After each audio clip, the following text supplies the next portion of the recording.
Salut, soyez les bienvenus pour cette nouvelle vidéo. Aujourd'hui, je vous propose de vous intéresser à cet équipement. Cet équipement, c'est une pince de courant, ou plutôt un pistolet de courant, vu le facteur de forme de cet équipement. C'est une pince qui est capable de mesurer des courants du continu jusqu'à 15 MHz pour une valeur maximale de 100 ampères. C'est un équipement que j'ai acheté en panne, comme l'essentiel des équipements présentés sur cette chaîne. Et puis je l'ai également acheté avec ceci, c'est son préamplificateur qui est nécessaire pour faire l'interface entre la sonde et un oscilloscope, puisque vous l'aurez compris, c'est une pince qui permet d'observer les formes d'ondes des courants qui traversent un conducteur. Tous les deux ont des problèmes, le préamplificateur et la sonde de courant. J'ai commencé la réparation avant de démarrer cette vidéo. Pour des choses assez basiques, je dois vous le dire, qu'on s'attend à trouver sur des équipements de cet âge, notamment les condensateurs électrolytiques qui finissent par vieillir, ou les condensateurs Tantal qui décident de mourir en court-circuit lorsqu'on réanime ce genre d'équipement quelques années plus tard. Les choses que j'ai réparées sont assez basiques, donc je pense que c'est pas nécessaire. Je vais vous les présenter, mais de façon très succincte, parce que c'est pas nécessaire de détailler la vidéo là-dessus. Donc pour le préampli, c'était essentiellement condensateur. Il y a des astuces, là, les trucs qui pendouillent, c'est pour rétablir des alimes. On va en parler juste après. Et sur la pince de courant, pour l'instant, la seule chose que j'ai trouvée en panne, c'est dans ce connecteur, il y avait 3 fils débranchés, donc j'imagine que c'est à force d'avoir du stress mécanique, même si normalement c'est des connecteurs qui sont relativement robuste pour tenir à l'arrachement, à la torsion. Et malgré ça, il y avait 3 fils qui étaient cassés à l'intérieur, je les ai rebranchés. On commence à avoir des équipements qui fonctionnent. C'est-à-dire que si je fais passer du courant continu dans la sonde, je vois apparaître une déviation sur l'oscilloscope. Par contre, j'ai un énorme signal AC à 1 méga qui est superposé, qui n'a rien à faire là. Donc je vous propose de poursuivre cette réparation avec moi à présent. L'idée, c'est de tendre vers un équipement pleinement fonctionnel à la fin de cette vidéo, de cette série de vidéos. Je ne sais pas encore les proportions que ça va prendre. Alors avant d'attaquer la réparation, j'aimerais quand même vous dire quelques mots sur, finalement, qu'est-ce qui sépare une pince de courant comme celle de Tektronix qui est capable de monter jusqu'à 15 MHz et qui coûtait sûrement excessivement cher au début des années 2000 ou fin des années 90, versus une sonde, aujourd'hui pareil, une sonde de courant Antec qui coûte peut-être moins de 100 €, mais qui par contre peine à dépasser les 100 kHz, ou ne dépasse pas du tout les 100 kHz. Alors, dans la pince de courant Antec, le principe qui est utilisé, c'est on a un circuit magnétique qui est probablement fait en tôles laminées qui sont mises ensemble et qui vont former un circuit magnétique. Et dans ce circuit magnétique, on va venir insérer un capteur à effet Hall. Et le capteur à effet Hall, c'est très bien parce que ça va nous permettre de récupérer une information sur du courant continu jusqu'à de l'AC, mais passé la dizaine ou la centaine de kHz, c'est terminé, le capteur à effet Hall ne sait plus nous fournir de réponse. Et c'est le principe de transduction qui est utilisé dans ces pinces qui sont pas chères, mais qui peuvent faire le taf pour certaines applications. Dans la sonde de Tektronix, c'est un petit peu différent. On a le même principe, c'est un circuit magnétique que l'on peut ouvrir ou fermer, vous le voyez actuellement. Ce circuit magnétique, il est probablement fait dans un matériau et dans une construction différente par rapport à la Antec. C'est probablement pas des tôles laminées, c'est peut-être un cœur avec des ferrites ou je sais pas trop la techno précise qui est utilisée. On a également un capteur à effet Hall qui est inséré dans un gap de ce circuit magnétique. Ce capteur à effet Hall, pareil, il va être très bien pour fournir de l'information du continu jusqu'à la dizaine ou la centaine de kHz, mais passé une certaine fréquence, il nous faut un autre moyen de transduction. Et cet autre moyen de transduction, c'est de faire un enroulement secondaire sur le circuit magnétique. Enroulement secondaire parce que finalement le primaire, c'est le câble qui traverse le circuit magnétique dans lequel on cherche à mesurer le courant. Donc on va venir faire des enroulements secondaires sur ce circuit magnétique, et ça répond très bien à haute fréquence. Finalement, un transformateur comme ça, on va être capable de récupérer de l'information jusqu'à la dizaine de mégahertz. Et par une combinaison assez habile, réalisée en électronique analogique, Tektronix vient combiner l'info du capteur à effet Hall, info dite basse fréquence, et l'info plus haute fréquence qui vient du circuit, de l'enroulement secondaire du circuit magnétique. Alors ça c'est bien, mais ça suffit pas. Il y a aussi une autre astuce qui est utilisée dans ces pinces, qui est un système de contre-réaction. C'est-à-dire que dans cet enroulement, cet enroulement secondaire, c'est pas seulement un enroulement de mesure, c'est aussi un enroulement d'excitation. L'idée, c'est qu'à partir de l'info qu'on a sur le capteur à effet Hall, on va venir réinjecter dans notre enroulement de mesure ou d'excitation, une information en opposition de phase, si je puis dire, par rapport au courant qui traverse le circuit magnétique, et ce afin de maintenir à la fois le capteur à effet Hall et à la fois le circuit magnétique dans des niveaux de densité de flux relativement faibles, donc très loin des régions de saturation, afin d'avoir une dynamique excellente et une sensibilité, pareil, excellente, grâce à ce système de contre-réaction. Chose donc que n'ont pas du tout les pinces de courant de base. C'est des technos qui se rapprochent un peu de ce qu'on peut trouver sous les appellations, les capteurs Fluxgate ou ce genre de choses. Bien qu'il y ait des variantes de Fluxgate qui soient un peu différentes, enfin, je ne vais pas rentrer dans le détail, mais voilà dans les grandes lignes comment fait cette sonde pour avoir des réponses en fréquence jusqu'à la dizaine de mégahertz.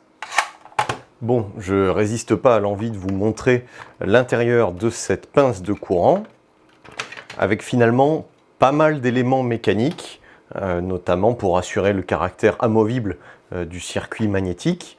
On a des petits contacteurs qui permettent de détecter que la pince est verrouillée, puisqu'elle est munie d'un système de verrouillage qui vient plaquer assez fortement les deux parties du circuit magnétique, pour s'assurer qu'on ne vient pas introduire de gap supplémentaire, ce qui pourrait affecter la réponse de cette pince de courant.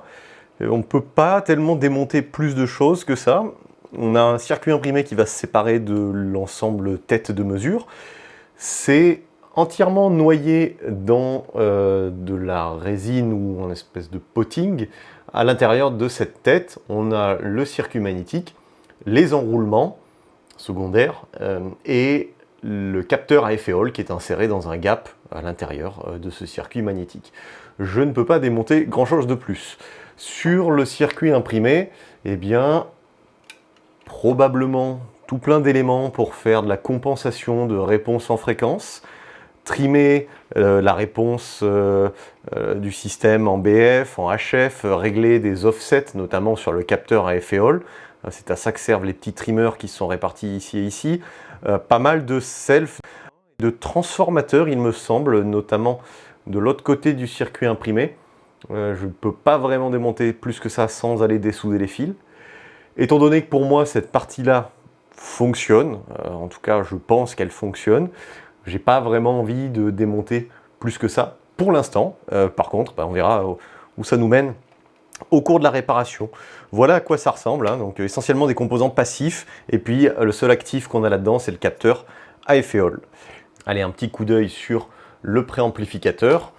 Eh bien, on retrouve à l'intérieur uniquement de la circuiterie analogique. Il n'y a pas de partie numérique à ma connaissance sur ce préamplificateur. Au niveau des étages, globalement, on a ce coin de la carte qui est dédié à la génération des différents rails d'alimentation.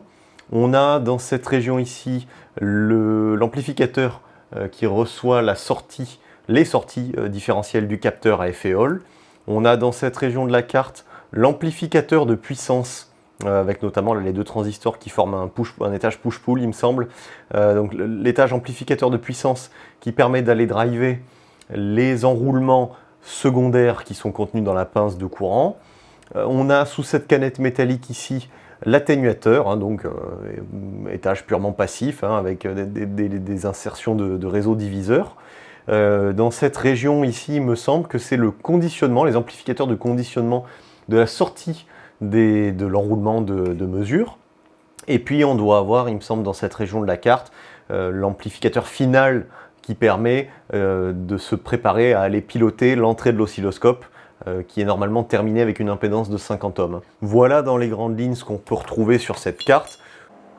Alors voilà le petit setup qui va me permettre de vous faire la démonstration du problème qui affecte encore le préamplificateur ou la sonde, on va voir. Les alimentations symétriques arrivent ici, on a du plus ou moins 25 volts, je crois, je sais plus ce que j'ai réglé, si ouais, ça doit être ça. On a les transistors ballast, la pince de courant dans laquelle passe un seul tour, va me permettre d'injecter du courant continu dans la pince, et puis on a la sortie du préamplificateur reliée sur cet oscilloscope, et vous voyez le problème, il est le suivant, je suis réglé en terminaison 50 ohms avec 10 millivolts par division, ce qui est le réglage recommandé, indiqué sur le préamplificateur si on veut que ce qui est indiqué sur la face avant du préamplificateur, les ampères par division, soit cohérent sur l'oscilloscope. Il faut que l'oscilloscope soit réglé, vous le voyez, à 10 millivolts par division, c'est écrit dessus. Et malheureusement, eh bien, on se retrouve avec un signal alternatif de fréquence autour de 1 méga. Là, on est à 945 kHz, ce qui n'est pas normal, hein. A priori, si je n'ai pas de courant qui traverse ma pince de courant, je ne m'attends pas à avoir un tel signal en sortie de mon préamplificateur, donc il y a probablement quelque chose qui oscille. Il est très peu probable que ce soit du ripple d'alimentation. Au vu de la fréquence, surtout que j'alimente avec une alimentation de laboratoire stabilisée, bien filtrée, et surtout ce n'est pas du 50 Hz ou un multiple de 50 Hz. Et comme il n'y a pas de convertisseur à découpage, il est très peu probable que ce soit une source liée au fonctionnement d'un DC-DC ou ce genre de choses. Je pense qu'on a vraiment affaire à une circuiterie analogique qui oscille. Je ne sais pas encore pourquoi, ni comment. Également, j'aimerais vous montrer pourquoi je pense que la pince de courant n'est pas entièrement hors service. À savoir que pour moi, le capteur à effet Hall et les enroulements sont dans un état plutôt satisfaisant. Avec cet oscilloscope un petit peu plus récent, il y a des fonctions de filtrage numérique. Je suis toujours réglé à 10 millivolts par division, j'ai une terminaison 50 ohms externe, et puis j'ai mis un filtre passe-bas avec une fréquence de coupure assez basse, à 25 Hz, et je vais à présent faire circuler 1 ampère dans la pince de courant. Je viens d'activer une alim, et vous allez voir que je viens de me décaler d'une division. Et là, mon amplificateur est sur le calibre 1 ampère par division. Du coup, on a une valeur qui n'est pas déconnante. Vous voyez, si là je vais continuer d'augmenter le courant, on va passer à 2 ampères qui traversent la sonde de courant, et j'ai une déviation qui continue à augmenter. 3 ampères, 4 ampères, etc., etc. Vous voyez cependant qu'on a une forte erreur sur le gain. Je ne suis pas vraiment centré sur la 4e division. Et là, pareil, si je retombe à 3 ampères, je ne suis pas vraiment sur la 3e division. Donc, on a probablement un problème de gain, en plus du problème d'oscillation.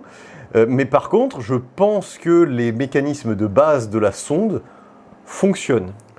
Bon, il semblerait que je me sois un petit peu trompé au niveau de mon raisonnement là, sur les condensateurs électrochimiques, parce que finalement, j'ai changé de façon préventive l'intégralité des condensateurs électrolytiques de la carte. Alors, il y en a d'autres, hein, je ne les ai pas tous gardés.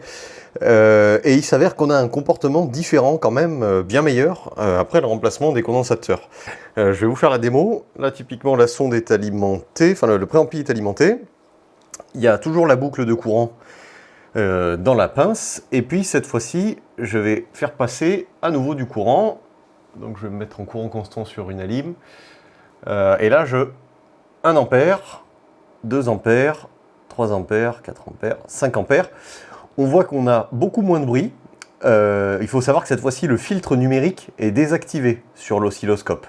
Alors certes, on a toujours un petit peu d'ondulation. Par contre, on en a beaucoup moins puisque le filtre n'est plus présent. Et surtout, on a une erreur de gain qui semble être bien moindre que ce qu'on avait tout à l'heure. Puisque cette fois-ci, ça matche clairement les divisions de l'oscilloscope par rapport au courant que j'injecte dans la pince. Donc c'est plutôt une bonne nouvelle. Par contre, c'est pas encore gagné parce que si maintenant je change le calibre de la sonde pour aller vers du 0,1 ampère par division et que je fais circuler un courant de 100 mA dans la sonde, on a ce résultat. À nouveau, sans filtre numérique sur l'oscilloscope, on a quelque chose de délirant. Cette fois-ci d'une fréquence qui n'est pas fixe, hein, contrairement à tout à l'heure. On a des espèces de trains d'impulsion qui ressemblent à pas grand-chose. Les amplitudes varient, la fréquence varie. Là, vraiment, c'est vraiment de la bonne vieille oscillation. Il va falloir aller plus loin dans le débugage, parce que manifestement, sur des ranges plus petits, on a de façon systématique ces espèces d'oscillations qui disparaissent dès qu'on arrête l'injection de courant dans la sonde. Alors je viens de comprendre l'origine du problème, il s'avère que ça n'est ni la sonde, ni le préamplificateur. Alors cette vidéo ne sera pas hyper intéressante d'un point de vue de la réparation, par contre, elle sera plus intéressante d'un point de vue de la validation des réparations. Ce que je cherchais à faire jusqu'à présent, on a vu que la pince de courant avec 1 ampère, 2 ampères, 3 ampères, le résultat était relativement satisfaisant, hein, après le changement des condensateurs électrolytiques. Par contre, dès que je tombais sur du 100 mA, on avait cette fameuse ondulation sur l'oscilloscope qui n'était pas du tout normale. Et il s'avère que cette ondulation, elle était réelle. Elle faisait réellement partie du courant qui traversait la pince de mesure. Puisque pour fournir ces 100 mA, j'utilisais jusqu'à présent cette alimentation qui est une alimentation à découpage. Or, cette alimentation à découpage, de par son fonctionnement, si je lui demande de me fournir 100 mA en mettant en court-circuit sa sortie, elle va passer dans des modes de commande où j'aurai tout sauf du courant continu. Elle va probablement passer en burst mode, ce qui expliquerait d'ailleurs l'allure du courant qu'on avait sur l'oscilloscope. Elle ne va pas être capable de me fournir un courant continu, bien lisse, bien régulé, exempt de toute ondulation. C'est tout l'inverse. Donc, mon problème, il est dans la méthode de validation. Donc si on cherche à valider les fonctionnalités de mesure de courant continu de cette pince, eh ben, il nous faut une source de courant, et c'est précisément ce que j'ai ici. C'est une source de courant / source de tension de chez Advantest, qui est capable d'aller, je crois, jusqu'à 180 mA, plus ou moins 180 mA. C'est un instrument relativement précis, hein, on pourrait presque s'en servir pour étalonner ou vérifier des multimètres. Mais là, on va juste faire une boucle dans la pince, et on va injecter ici 50 mA. J'active la source de courant. Je suis réglé avec le préampli sur 50 mA par division. Alors, je n'ai pas dû régler très bien l'offset de courant continu, mais là, ça va. Mais vous voyez qu'on n'a plus cette ondulation. Je suis à 50 mA de courant injecté dans ma sonde, et tout va bien. Je passe en positif, plus 50 mA, moins 50 mA, pas de souci. On peut monter comme ça avec la sonde jusqu'à 100 mA, voilà, moins 100 mA, plus 100 mA. On peut continuer de monter comme ça. Et vous voyez qu'on n'a pas de souci, là je suis à 150 mA, moins 150 mA, et il n'y a pas de souci. Donc finalement, eh ben, le problème il était uniquement dans la méthode de validation. Alors certes, on avait le problème quand même des condensateurs électrolytiques qui étaient morts ou vieillis, mais par contre, pour valider l'aspect courant continu, bah, il faut une source de courant et non pas court-circuiter une alim pour la faire travailler en mode courant constant. Parce que c'est pas du tout du courant constant qu'elle va nous sortir, c'est bourré d'ondulations. La prochaine étape, maintenant qu'on est relativement confiant sur le fonctionnement de la sonde en courant continu, ce serait de s'intéresser à son fonctionnement en courant alternatif. Une approche assez basique consiste à utiliser un générateur de fonction qui est capable de monter assez haut en fréquence et de l'envoyer sur une charge de 50 ohms et puis de s'insérer au milieu avec la pince de courant. Alors, c'est pas la méthode qui est décrite dans la section Performance Verification de la sonde, mais là, j'ai juste envie de savoir si j'ai des problèmes qui apparaissent en AC ou pas. Je ne veux pas tellement m'intéresser à la justesse de la réponse. L'idée, là, c'est que... la réponse, hein, est-ce que ça fonctionne en AC? C'est plutôt oui. Là, j'ai un sinus de courant à 5 MHz. Je le récupère sur mon scope. Un premier constat, par contre, c'est que la bande passante qui est annoncée à 15 MHz, bande passante à moins de 3 dB à 15 MHz, je n'y suis pas. Je suis plutôt justement autour de 5 MHz. Bon, ce que j'avais pas réalisé à ce moment-là, c'est que le sélecteur de bande passante du préamplificateur était réglé sur 5 MHz. Ce qui explique ma mesure de bande passante à 5 MHz. En réalité, si on se met dans le mode full bandwidth, on n'a aucun problème et on monte facilement jusqu'aux 15 MHz. Mais sinon, voilà, on a une pince de courant qui semble fonctionnelle à la fois en DC, quand on utilise le bon matos, et puis en AC.